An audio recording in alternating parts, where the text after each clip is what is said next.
দাও একজন art student. কোনো এক প্রবলেমের জন্য নিজের পুরানো ডর্ম ছেড়ে এখন নতুন বাসায় শিফট করেছে সে। দাওকে হেল্প করার জন্য তার 3 পরাণের বন্ধু নট, ফান, তার এসেছে। লোকেশনে পৌঁছে দাও ফান আর তারকে ঘুম থেকে ডেকে তুলতে চায়। নট বলে, এমন আস্তে ডাকলে ওরা ভাববে তুমি গান গাইছ, এতে আরও ঘুম আসবে ওদের। এই বলে নট একটা জোরে চিৎকার দেয়। এমন ষাঁড়ের মতো চিৎকার শুনে দুইজন ধরপড়িয়ে ওঠে।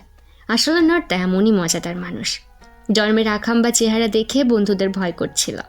দাওয়ের মনে পড়ে রুম ভাড়া নেওয়ার সময় ম্যানেজার বলেছিল এই অ্যাপার্টমেন্টের 702 নম্বর রুম ভাড়া নিলে সে 70% পর্যন্ত অফার দিতে রাজি আছে। কিন্তু ওই রুমে ভুতুরে কাণ্ড কারখানা হয়। তবে দাওয়ের এতে কোনো সমস্যা নেই। সে শুধু জানতে চায় এই অ্যাপার্টমেন্টে পোষা প্রাণী রাখা যাবে কিনা। ম্যানেজার সম্মতি দিলে দাও ওই 702 নম্বর রুমটাই ভাড়া নেয়। আসলে দাওয়ের কাছে কিছু অদ্ভুত পাওয়ার আছে। যেমন সে টাচ করে মানুষের অনুভূতিগুলো বুঝে যায়। কে সুখী, কে দুঃখী, কার মনে হিংসা ঈর্ষা চলছে সে মুহূর্তেই বুঝে যায়। কার্ড দেখে মানুষের ভবিষ্যৎ বলতে পারে, তাছাড়া সে ভূত দেখতে পায় ও তাদের সাথে কথা বলতেও পারে। Back to present. ফ্লোরের লাইটগুলো কাঁপাকাঁপি করছে দেখে বন্ধুরা তো ভয়ে জড়সড়। কোনো রকমে রুমের সামনে আসতে তাদের শরীর ঠান্ডা হতে শুরু করে। এই ফ্লোরে কেউ থাকে না, শুধু দাওয়ের পাশের রুমে একজন ছেলে থাকে। নর্থ বলে, এত ফাঁকা কেন এই অ্যাপার্টমেন্ট? রেন্ট এতটাই বেশি যে স্টুডেন্টরা এই অ্যাপার্টমেন্টে থাকে না? দাও বলে, মোটেও না, সে তো রুম ভাড়া নেওয়ার সময় 70% পর্যন্ত অফার পেয়েছে। নর্থ বলে, এত সুন্দর রুম এতটা সস্তা, জানো কেমন একটা অদ্ভুত লাগছে। আচ্ছা, এই ডর্মে ভূত নাই তো? তার উপর ভীষণ ঠান্ডাও করছে আমাদের। তবে দাও তো একেবারে শান্ত, যেন এটা তার কাছে কোনো ব্যাপারই নয়। জিনিসপত্র সেট করতে রাত হয়েছে। বন্ধুরা বিদায় নিয়ে চলে যায়। তবে আধা রাস্তা পৌঁছতে তাদের চিন্তা হয় দাওয়ের জন্য। সবাই ভয়ে সিটিয়ে আছে এখনও। Something is wrong. ওই জন্মে কিছু তো একটা আছে। তার বলে, জানো ওই জন্মে অনেক ভুতুরে গল্প আছে। ওই 702 নম্বর রুমে তো এক সিনিয়র তার বয়ফ্রেন্ডকে খুন করেছিল। নর্থ গাড়ি থামায়।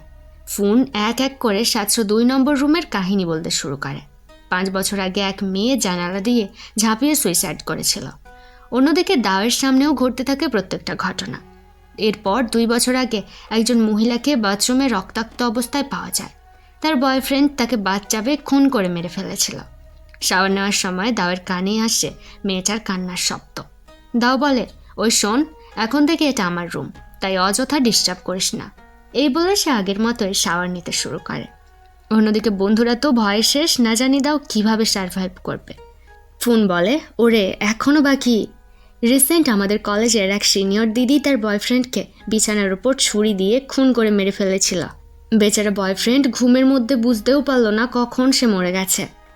দাও দেখে আর এক ভূত তার বেডরুমে মাথা ঠুকে চলেছে। দাও নিজের হাতে তাবিজ গলিয়ে চুপচাপ নিজের পড়ায় মন দেয়, ফলে ভূত তার থেকে দূরে থাকে। নট বলে, আরে ওটা তো শুনেছি, মেয়েটা এখন জেলে আছে। ওই শোন, চল না আমরা দাওকে নিয়ে চলে আসি, যদি ওর কিছু হয়ে যায়। তার বলে, ভয় পাস না, দাওকে দেখে মনে হচ্ছিল ও এসব ঘটনা আগে থেকেই জানে। এরপরেও এখানে শিফট হয়েছে, অর্থাৎ ও নিজেকে প্রোটেক্ট করতে পারবে। তাছাড়া ওর স্পেশাল পাওয়ার আছে, এটা তো আমরা সবাই জানি। রাত হয়। দাও এমার সাথে বসে গল্প করছিল আর নিজের কাজ করছিল। এই এমা তার কল্পনার বন্ধু। এমা বলে, তুমি সত্যিই এই ভুতুরে ঘরে থাকবে? একবার ব্রেসলেটটা খুলে দেখো, এই ঘরে কত অতৃপ্ত আত্মা ঘুরে বেড়াচ্ছে। দাও বলে, সে ওই আত্মাদের দেখতেও চায় না, ওরা যা ইচ্ছে করুক। একটা সময় দরজায় জোরে ধাক্কা। দাও ভাবে আবার ভূতের উৎপাত। তবে ধাক্কা আরও বেড়ে চলেছে দেখে দাও বলে, এখনকার ভূতগুলো তো বড্ড বাজি, বোধহয় কামধাম নাই, তাই জ্বালাতন করতে পৌঁছে গেছে। বাড়ি থেকে চিৎকার আসে, ওরে আমি ভূত নই, পাশের রুমের ভাড়াটিয়া। দাও দরজা খুলে দিলে ছেলেটি বলে, তোমার ভূত সারা রাত চেয়ার টেনে চলেছে, ওকে এখনই থামতে বলো, আমার ঘুম আসছে না। এই বলে হিত চলে যায়। দাও নিজের ব্রেসলেটটা খুলে দেখে এক আত্মা চেয়ার টেনে আনছে সিলিংয়ে ফাঁস লাগানোর জন্য। দাও বলে, ভূত হয়েও মরার চেষ্টা চলছে, বাদ দাও, প্রথমে এই চেয়ার টানার শব্দটা তো বন্ধ করা যাক। এই বলে দাও সিলিংয়ের সোজাসুজি তার সোফাটা ঠেলে দিয়ে বলে, বারবার চেয়ার টানার কষ্ট করা লাগবে না তোমার, সোফাতে উঠে যত ইচ্ছে ঝুলতে পারো তুমি। ভূতনিটাও দাওয়ের কথা মেনে নেয় শান্তভাবে। পরদিন হিথ লেট করে কলেজে পৌঁছায়। জোহানও সবে এসেছে। এরপর দুজনে ছুটে যায় বন্ধুদের কাছে। এরা 4 জনেই মেডিকেল স্টুডেন্ট। দাওয়ের কাছে বাবার কল আসে। দাও বলে বাবা যেন তার বিড়ালটাকে দিয়ে যায়, কারণ এই ডর্মে শিফট করার বড় কারণ দাও তার বিড়ালটাকে নিজের কাছে রাখতে চায়। আবার সব অ্যাপার্টমেন্টে পেট রাখার পারমিশনও থাকে না। দাওয়ের 2টো ড্যাড, বুঝতেই পারছো ওনারা কাপল। দাওয়ের সাথে তার বাবা আর ড্যাডের সম্পর্ক অনেক ভালো। স্নানের সময় বাচ্চাদের ভূত দাওকে বিরক্ত করে, আবার বাইরে আসতে চেয়ার টানা ভূতের মুখোমুখি। দাওয়ের অর্ধ উলঙ্গ শরীর দেখে ভূতনি বলে, ভাগ্যিস তোমার দরজা বন্ধ ছিল। আসলে ওই বেচারি আরহিতকে একবার শাওয়ার নিতে দেখেছিল। আরহিতের এত বড় স্ট্রাকচার দেখে ভূতনি ভয়ে দিয়ে দৌড়। ঘুমের সময় আর এক ভূতের উৎপাত। সে দাওয়ের পা ধরে টানাটানি শুরু করেছে। একসময় বিরক্ত হয়ে দাও বলে, প্রবলেম কোথায়, ঝেড়ে কাশো, ঘুমোতে দাও আমাকে। ছেলেটা বলে, আমার খুনিকে খুঁজে বের করো। দাও বলে, সবাই জানে তোমার গার্লফ্রেন্ড ঘুমের মধ্যে তোমায় খুন করেছে, তবে ভূতের বিশ্বাস তার গার্লফ্রেন্ড খুনি নয়। দাও যেন আসল খুনিকে খুঁজে বের করে, না হলে সে দাওকে প্রতি রাতে জ্বালাতন করবে এভাবে। তাছাড়া দাও যেখানে বসে আছে ওখানেই তাকে খুন করা হয়েছিল, সে চাইলে দাওয়ের ক্ষতি করতে পারবে। দাও বলে, আমাকে ভয় দেখিয়ে লাভ নেই তোমার, তবে আমি সাহায্য করব কিভাবে তোমায়? ভূত বলে, তোমার পাশের রুমের ছেলেটার সাথে দেখা করো, ও আমার গার্লফ্রেন্ডের বন্ধু ছিল। এর মধ্যে নর্থের কল। বেচারা চিন্তা হচ্ছিল দাওয়ের জন্য। নর্থ ভয়ে ভয়ে সোফায় গিয়ে বসে। এমাত্র বেজায় খুশি নর্থকে দেখে। ফেরার সময় রুমের বাইরে নর্থের সাথে দেখা হয় হিতের। দুজনে দুজনকে দেখে অবাক। নর্থ পরিচয় করায় এটা তার বন্ধু দাও, সবে এই ডর্মে শিফট হয়েছে। আচ্ছা, তুমিও কি এখানেই থাকো? হিত পাশের রুমে ইশারা করলে নর্থের ভালো লাগে এটা ভেবে যে দাওয়ের সমস্যা হলে হিতের থেকে সাহায্য নেওয়া যাবে। এমা বলে, নর্থ অনেক মিষ্টি, তবে পাশের রুমের ছেলেটা বুঝি ওর বন্ধু? দাও বলে, ও নর্থের বয়ফ্রেন্ডের বন্ধু। জোহান আসে নর্থকে পিক করতে। নর্থকে এগিয়ে হিত রুমে ফিরে আসে আর বাবার সাথে কথা বলে। আর হিত বাবার নাম ধরে ডাকলে বাবা বলে, আমি তোর বন্ধু নাকি বাবা? হিত বলে, ডিরেক্ট আমার বাবা, তবে বন্ধু হতে চাইলেও সমস্যা নেই। বাবা বলেন, অনেক দিন হলো তুমি রেসিংয়ে যাচ্ছ না। হিত বলে, সে এখন ব্যস্ত হয়ে পড়েছে ক্লাস নিয়ে। বাবা জোহানের কথা জানতে চাইলে হিত বলে, আমি তোমার ছেলে নাকি জোহান? যতবার কল করি সব সময় জোহানের খোঁজ করো কেন? বাবা বলে, জোহান ভালো ছেলে, আর তোমার তো টাকার প্রয়োজন হলেই তুমি কল দাও। তোমার কি মনে হয় আমি অনেক ধনী? যাই হোক, যে জন্য কল করা, কাল স্বপ্নে তোমার মাকে দেখেছি। সবসময়ের মতো চুপচাপ দাঁড়িয়েছিল, কোনো কথা বলেনি। মায়ের কথা শুনে আরহিতের মনটা খারাপ হয়ে যায়। আরহিত বলে, হয়তো তোমার ঘুম হয়নি, তাই রেস্ট নাও, ভুল দেখেছ হয়তো স্বপ্নে। বাবা কল কাট করে। দীর্ঘ প্র্যাকটিসের পর একদিনের ছুটি। হিত বন্ধুদের ইনভাইট করে বাড়ি যাওয়ার জন্য, তবে সবাই যে যার বয়ফ্রেন্ডের কাছে চলে যায়। এদিকে বেচারা সিঙ্গল আর হিত বাড়ি এসে সবার সাথে কাঁধে কাঁধ মিলিয়ে গলায় ছাইপাঁশ ঠেলে একেবারে টাল্লি হয়ে নিজের সিঙ্গল লাইফ উপভোগ করছিল। রুমের সামনে এসে পকেট হালটে রুমের চাবি না পেয়ে টোকা দেয় দাওয়ের রুমে। সে রুম কার্ড হারিয়ে ফেলেছে, আজ রাতটা যেন দাও তাকে থাকতে দেয়। দাও রুম খোলে আর আরহিতের এমন টাল্লি অবস্থা দেখে সে দাঁড়াম করে মুখের ওপরেই দরজাটা বন্ধ করে দেয়। আরহিত নর্থকে মেসেজ দিলে নর্থ দাওকে বলে, আরহিত কার্ড হারিয়ে ফেলেছে, তাই দাও যেন ওকে রুমে ঢুকিয়ে দেয়, না হলে মশার দল ওকে টেনে নিয়ে যাবে। বন্ধুর রিকোয়েস্টে দাও ডোর ওপেন করে আর মশা তাড়ানোর ধূপ দিয়ে আবার দরজাটা টেনে দেয়। হিত এটা দেখে অবাক হয়ে যায় আর নর্থকে কল দিয়ে বলতে থাকে সব ঘটনা। নর্থ হেসে ফেলে। এর মধ্যে আরহিতের শরীর গলি ওঠে। দাও দরজা খুললে সে ওয়াশরুমে ছুট দেয়। আরহিতকে সেখানেই রেখে দাও রুমে ফিরে যায়। আর মাথা টোকা ভূত হিতের পাশে বসে নিজের দুঃখের কথা বলতে থাকে। হিতও তার সাথে কথা বলে। সকালবেলা ওয়াশরুমের বাথটাবের উপর শাড়ির মতো ঘুম দিচ্ছিল হিত। দাও তাকে ঠেলা দিয়ে ঘুম ভাঙায়। নিজের এমন দুরবস্থা দেখে হিত বেজায় অবাক। দাও ম্যানেজারের দেওয়া রুম কার্ড এগিয়ে দেয় তার দিকে। কাল রাতে এত দয়া করে বাথরুমে ঘুমোতে দেওয়ার জন্য হিত তাকে থ্যাঙ্কস জানিয়ে নিজের রুমে ফিরে যায়। বিছানায় শরীরটা এলিয়ে দিতেই কালকের ঘটনাটা মনে পড়ে। হিত মিনের কাছে যায় আর বলে, গত রাতে ডু তার সাথে কথা বলেছিল। ডু প্রায়শই তার স্বপ্নে আসে আর বলে মিন তাকে খুন করেনি, আসল খুনি অন্য কেউ। মিন বলে, সেদিন ডু এর সাথে আমার প্রচণ্ড ঝগড়া হয়। আমার মনে হয়েছিল ডু আমাকে ধোকা দিচ্ছে। কখনো কখনো ইচ্ছে হচ্ছিল ওকে মেরে ফেলি। স্ট্রেসের জন্য বাইরে গিয়েছিলাম। নেশা কাটতে দেখি ডুয়ের শরীর রক্তে ভেসে যাচ্ছে, আর আমার হাতে সেই ছুরি। এবার বলো, কিভাবে বুঝবো খুনটা আমি করেছি না অন্য কেউ? সেদিনের সিসিটিভি ফুটেজটাও নষ্ট হয়ে যায়। বারবার ধাক্কার শব্দে দাও বেরিয়ে আসে। হিত বলে, দাও যেন এই রুমে থাকা ভূতদের জিজ্ঞাসা করে কে ডুয়ের খুনি। দাও না বলে সরাসরি দরজা বন্ধ করে দেয়। হিত নিজের রাগটা কন্ট্রোল করে সরাসরি নটকে কল দিয়ে দাওয়ের নামে নালিশ জানায়। কাল সারা রাত তাকে বাথরুমে ফেলে রেখেছিল, আবার আজ সাহায্য চাইতে গেলে দাঁড়াম করে মুখের উপর দরজা লাগিয়ে দিয়েছে। এটা কি ঠিক হচ্ছে তার সাথে? নট বলে, বাহ, এই না হলে আমার বন্ধু, সাহস আছে মানতে হবে।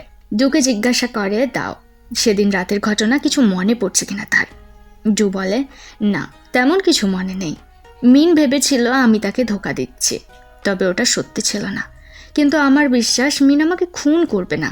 এই ঘরে থাকা ভূতনিগুলোকে জিজ্ঞাসা করার চেষ্টা করেছিলাম আমাকে কে খুন করেছিল, তবে কেউই বলেনি, বরং আমাকে ভয় দেখিয়ে তাড়িয়ে দিয়েছিল।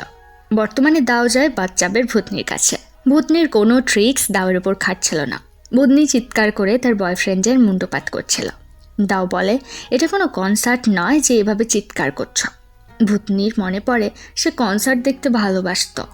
দাও নিজের ফোনে ভূতনির পছন্দের কনসার্ট লাগিয়ে তাকে হাত করে নেয়, আর ডু কিভাবে মারা গেল তা জানতে চায়। ভূতনি খুশি হয়ে বলে, সেদিন আমি কিছুই দেখিনি, কারণ আমি ছিলাম বাচ্চাবে। তবে ঝগড়া করার চিৎকার আসছিল ভেতর থেকে। ডুয়ের সাথে মিনের নয়, এক অচেনা মেয়েলি গলা। দরজার টোকার শব্দে হিত ডোর ওপেন করে। দাও এসেছে, আর ভূতনির বলা সব তথ্য দিয়ে চলে যেতে গেলে হিত তাকে থামায়। দাও হাত ছাড়িয়ে নেয় নিচে। হিত বলে, তাহলে তুমি আমায় সাহায্য করবে?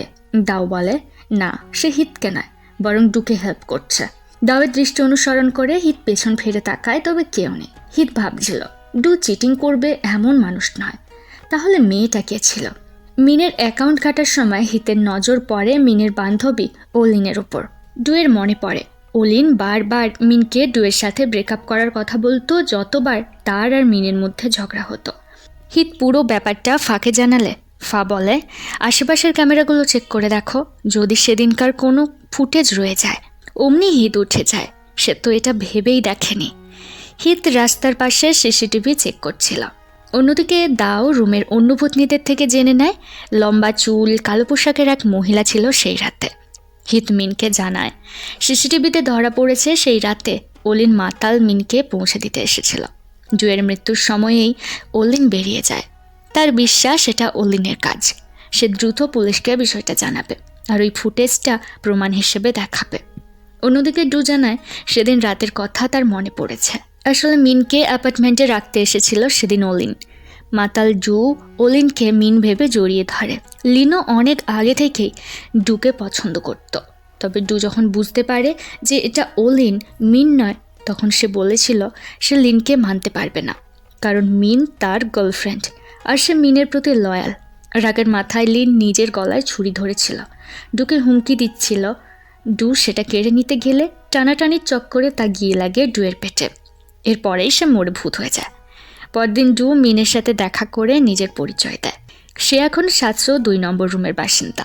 মিনের মনে পড়ে আরহিত বলেছিল দাও তার কেস সলভ করতে হেল্প করছে। তাহলে এটাই দাও যে ভূত দেখতে পায়। দাও সে রাতে সব ঘটনা মিনকে জানায়। আসল খুনি মিনের বান্ধবী ওলিন। ডুয়ের কাছে ঘটনা শোনার পর দাও ওলিনের সাথে দেখা করতে গিয়েছিল। ওলিনকে টাচ করে বুঝেছে সে দুঃখে আছে, কোনো কারণে গিল্ট ফিল করছে, ভয়ে আছে। ডুয়ের মৃত্যুটা ওলিন মেনে নিতে পারছে না। সেও ডুকে ভালোবাসত। আরহিত লিনকে জোর করতেই ওলিন কান্নায় ভেঙে পড়ে। সে এমনটা চায়নি, তবে ভুল যখন হয়েছে সে নিজেই পুলিশের কাছে গিয়ে সারেন্ডার করবে। জেল থেকে ছাড়া পেয়ে মিন 702 নম্বর রুমে ফিরে আসছে। সে জানে দাও তার জন্যই ওয়েট করছে। মিন শেষবারের মতো এসেছে ডুয়ের সাথে বিদায় নিতে। দাওয়ের ফোনে তার এক্স বয়ফ্রেন্ডের মেসেজ আসে। মেসেজে লেখা সে দেশে ফিরেছে আর দাওয়ের সাথে দেখা করতে চায়। দাও যেন তার নাম্বার ব্লক না করে। ব্লক করলেও সে অন্য নাম্বার থেকে দাওকে মেসেজ করবে। দাওয়ের মনটা খারাপ হয়ে যায় মেসেজটা দেখে। ব্যালকনিতে এসে হিতের সাথে দেখা হয় তার। হিতের থেকে সিগারেট আর লাইটার চেয়ে নেয় আর তাতে আগুন ধরায়। এমনকি হিতকে দুটোর দাম মিটিয়ে দেয় সাথে সাথে। পাশ থেকে এমা বলে, তুমি তো স্মোকিং ছেড়ে দিয়েছিলে, তাহলে আবার স্মোক করছো কেন? তোমার বয়ফ্রেন্ডকে মিস করছো বুঝি? হিত রুমে যেতে গেলে তার কানে যায় এমার নাম। দাও বলছিল, এমা ভুল বুঝো না, আমি ওকে মিস করছি না। হিত রুমে ফিরে বাবাকে কল দেয় আর বলে তার পাশের রুমের ছেলেটা এমার নামে এক স্পিরিটের সাথে কথা বলছে। হয়তো ওটা তার মায়ের স্পিরিট, মা হয়তো তার আশেপাশেই আছে।